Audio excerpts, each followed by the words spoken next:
Okay. So I'm gonna be making another deck vid since I've added a few more decks since the last one, and I'm gonna be redoing that one because I realized after watching again that I messed up quite a bit on some of the descriptions. So yeah, we're gonna go with this deck first because I managed to open up Triple Forte. Let me just turn the sound down a bit. Actually, let's keep it there. Should be fine for now.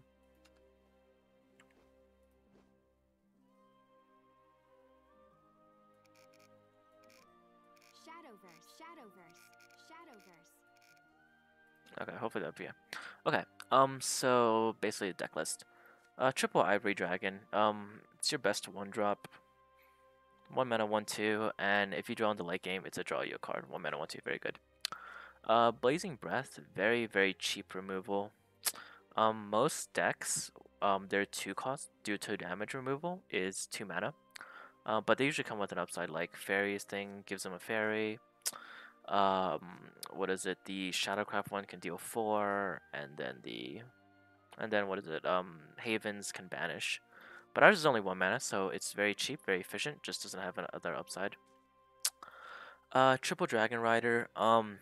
Just your vanilla 2/2. If you get its overflow effect off, it's very good. If not, it's good enough. Fire Lizard early. It's good for like taking out 1 health opponents, and it's also good for setting up Siegfried, which I'll get into later. Double Dragonute. She lets us cycle a lot of the cheap shit cards we draw. Also, she's very hard to remove if you evolve her. Like, you need a targeted spell to kill her, and very few target spells you want to use on a 2 mana card. So if you evolve her, she can just keep on going face, 3/4 and cycling. So she's very good for in that regard. Mushu, whatever, very good 2 drop. He'll often get to 4/2. Like if you drop this turn 2, turn 3, or whatever, and then your opponent does their turn 4 evolve, he'll be a 4/2, and usually your opponent's evolve 4 will take a lot of damage from it. He just grows really big. Cause it procs off your opponent's and your own evolve. Wildfang Dragonute. I'll click on the animated one. Another vanilla 2 mana 2/2 with the added benefit of where is it? Dragonute Scholar proccing off her. So if you get these 2 on the field, you can usually poke opponent for like a good amount of damage if you keep this alive, because this is almost always gonna stay alive, barring like it gets swept up in an AOE. Okay. Let me just scroll this sideways a bit. Dragon Emissary. You only run 1 card, which just searches, but it's the win condition, which is Dark Dragoon Forte. So yeah, just the 2 mana. It's 2 mana to search out your win condition. Very good deck then. Very cheap. Trinity Dragon. Can't be attacked. 3 mana. Very good. Basically it's hard to remove, and you just keep on going face with it. 2 Imprisoned Dragons. Some people run 3. I think 2 is fine enough. These next 2 cards, or next 3 cards, honestly, the 3 and 4, you can alter however amount you like. But 2 mana 4/3 ward, or 3 mana 4/3 ward, very good. It would usually trade 2 for 1, or it'll trade up because of its 4 attack. Iron Scale Dragonfolk. 3 mana 2/3, not the best stats. Like, I mean, obviously, it can't compare it to Imprisoned Dragon, which honestly has 4 mana worth of stats here, along with the ward. But if you get its fan for effect off, that's really strong, because deal 2 damage in this game is about, I would say, like 1.5 mana at least. It's only like a 1.5 mana 2/3, and it's a very fast card. And you usually have an evolved player in turn, so he's also very good for clearing through wards and whatnot. Okay. Let's go Dragonfolk. Triple Demonic Strike, 4 mana deal 3 face damage. Siegfried, this will get you through your wards. Like, the things that, like, your Iron Scales and your Fire Lizards will damage opponents, and then Siegfried is just a 4 mana execute. 4 mana, which gives you a 3/3 as well, so it's very good for getting past wards. Like, this deck doesn't care about removal that much, because a lot of your damage comes out in burst. Like, your finishers are all burst with Dark Dragoon. So the main thing that this deck loses to will be wards, which can stop your Dark Dragoon. And finally, I've been mentioning it all video, but Dark Dragoon Forte, star of the deck. This is the best storm creature, I believe. Yeah, I'm pretty sure she's the best storm creature in the game. And this is what makes Face Dragon work. You drop just turn 6, you have an evolution that's 7 face damage out of hand. And by that point, it'll probably be, by that point, like, she can't be targeted for attacks, so she has to be removed. But once you get her down to make her attack, you don't really care if she gets removed, because generally that's when you have game. And of course, you want triple of her. And as I mentioned earlier, this card searches Dark Dragoon. So yeah, Dark Dragoon, if searched off of this, will only cost 5 mana. So keep in mind, because this thing reduces cost. But yeah, so the way you want to play, aggressive, aggressive, aggressive. You want your opponent to be down to around the 7 health mark by the time Dark Dragoon comes out.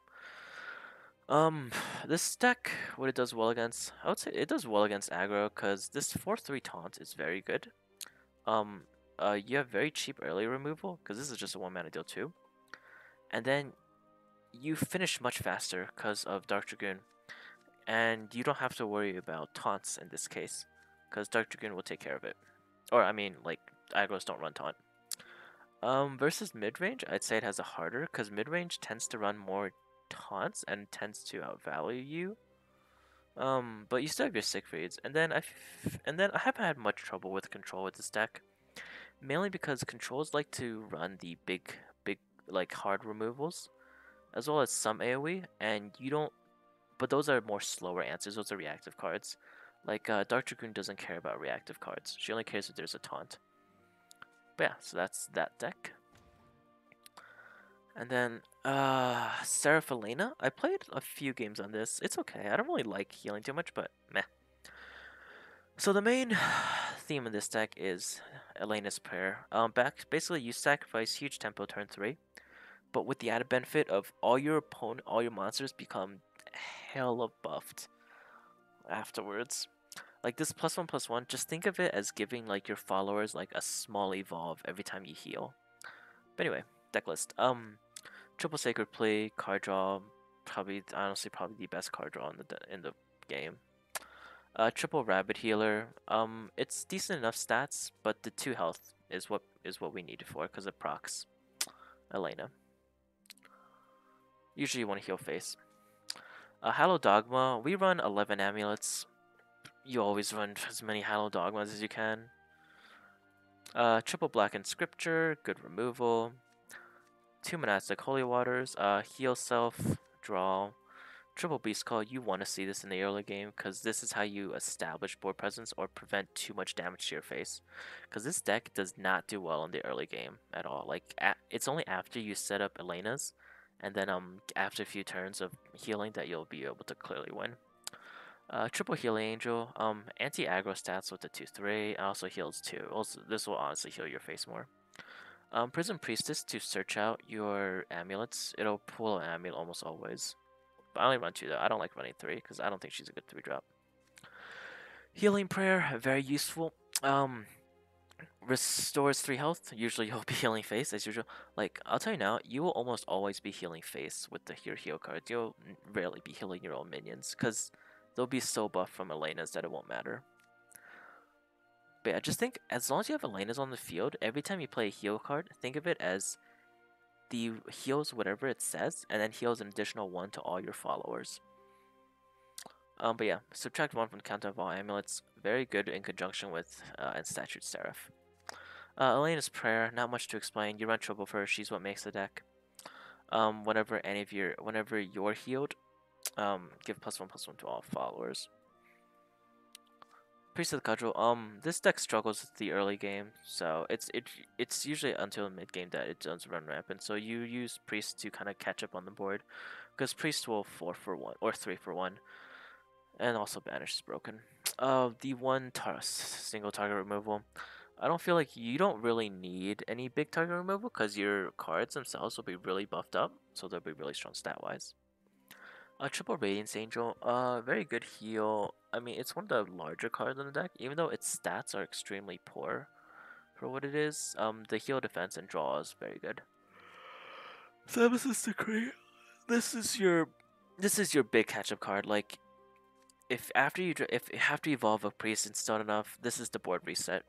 Basically, if they're threatening lethal on you, if they're threatening a lot of damage, plop this down. It'll reset the board, so you'll have an Elena's and a clear board. And then it's Statue Seraph, the alternate win condition of the deck. Basically, you try to grind out your opponents.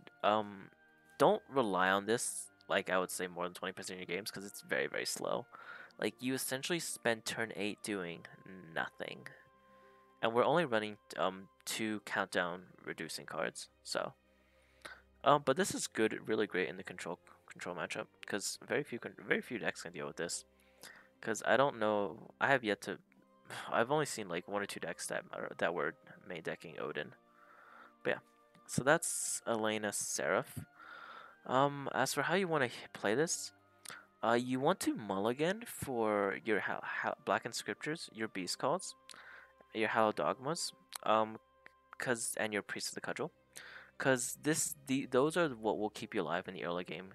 Because the earliest you can plop down Elena's is turn 3, and if you do shoot her down turn 3, it's very, very slow. You basically told your opponent, I'm skipping turn 3, essentially. And then in the mid game, you just try to get your heals. Just heal your face back with any sources you can. Massive Waters, Healing Prayers, Angels, Rabbits. Just heal back all the damage you took in the early game to face. And once you get those heals off, your Elena's will be proccing like crazy. Like, this can easily grow by +2, +3 on both stats. At that point, you just outvalue your opponent because your minions are just so strongly statted. Yep, and then Themis if you need a clear board. And then Statue Seraph as an alternate win condition. So yeah, those were the 2 new decks that I've made since. I'm working on a sigil sigil deck because I saw one played in unranked and it looked really fun. I'm missing a few cards for it though. Like, I have double Sun Oracle. I think I have another Sun Oracle as well. I don't know, but I think I need 1 more of the Secret Laboratory. But other than that, I feel like if I just put in a few more random Earth Sigil cards. Oh, this card's super strong. Because it's one of the turn 4 cards that gains. It's one of the turn 4 evolves that gains its full evolve stats. Like, most turn 4 evolves only gain +1/+1, but this one gains its full stats, which is really good. But yeah, oh, this one's also really annoying to deal with. But yeah, so that's that. I guess as an added special, I'll show off my legendaries that I have. Actually, let me just show you guys how much I can dust. Liquefy extras, yeah. I can liquefy up to about 20,000. But as for my legendaries, I have triple Ancient Elf. I crafted all 3 Ancient Elves. Double Merlin. I opened both Merlins. Double Tia. And an animated Tia. These I all opened. Soul Dealer I opened. Double Dragon Flute I opened. Double Aurelia I opened. Triple Sun Oracle I opened. 4 Cerberus. I crafted 3. I opened 1. Beast Dominator. This card's really bad if I recall. Yeah, this card's hella bad. Yeah. This one I opened. Never gonna use her. Bloody Mary I opened. I kind of want to craft another one. Oh, whoops. Kind of want to craft another one because I kind of want to play Mary control, but I'm really not used to I'm really not used to using I feel like 10 health is a bit too scary to use. Fairy Princess I opened her. Sea Queen Otohime I crafted both of these. Tsubaki I opened. Double Dragoons I opened, and then my 1 animated Dragoon I also opened. Triple Vampire Queen. Oh, I actually been managing to build a more control vampire deck. This will be pretty useful in that, like a bat control deck. Yeah, all 3 of these I opened. Moon Mirage opened, very good. Used it in Stormhaven. Animated Moon opened as well. Double Lord of the Flies. I put it in my mid-range and control shadow deck. Opened the one of Odin. I had an animated Odin. I think I disenchanted it though. I still don't use this because I still haven't run into enough PTPs yet. Rose Queen. A lot of people have been telling me that somehow this has the highest win rate or something like that. So I don't know. I might craft 2 more first, see how the Rose deck works. Alexander ×2. I just have 2 more of these, but this card is it's only ever used in control. Zernitra, never used it. Probably disenchanted, but I have the one of her. Pluto, I think this was my most recent legendary. Oh, very sexy artwork, but very fucking useless effect. Jeanne d'Arc, very interesting effect. Kind of a catch-up card. That's about it. In Statute Seraph, I opened 2 of these. That's actually what inspired me to build the Elana heal deck. Triple Dark Angel Olivia. I think I run one of her in Shadow Control, but that's about it. I might make a sword control deck once I open up another Aurelia and a Sequin no Tohime, but other than that, it's just too late in the game to use. 3 Fafnirs, never use them. 1 animated Fafnir, and then 2 Prince of Darkness, which I'll put in a deck and use eventually. Apocalypse deck, if you want to know what's in an Apocalypse deck, it's really broken cards. But yeah, so those are my 2 new decks and a small showing of my legendaries. Hope you enjoyed the video. I'll see you guys next time.